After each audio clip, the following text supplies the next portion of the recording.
seeing is believing. And sometimes we need to be reminded of all the good that takes place around us, all the blessings that we have in our life, so we don't get lost in the things that maybe aren't so much blessings, or at least don't seem that way. John started to doubt the whole Jesus thing. He started to wonder.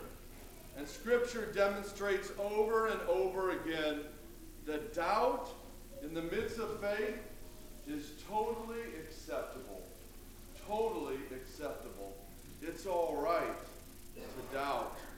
But in the midst of our doubt, we're called to keep our eyes open and learn to look and see the good that takes place around us, because God is at work everywhere, transforming people, transforming lives, doing good, bringing hope, working to peace and purpose all the time, everywhere. And if we learn to look for it, we'll see it.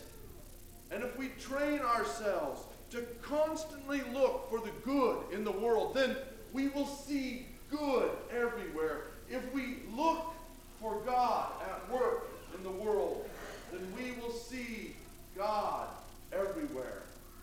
So in the midst of all the distractions of this season, and I feel like I say this every Sunday in Advent, but if you're like me, you're constantly distracted this time of year.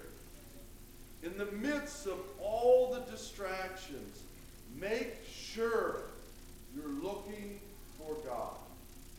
Take the time to see God at work in the world.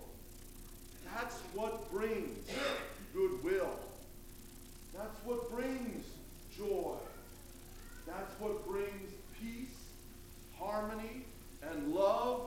All good things come from God if we look to God, the author and perfecter of our faith, even in the midst of doubt and things we cannot understand. We will begin to see, and in seeing God, we will believe. Amen.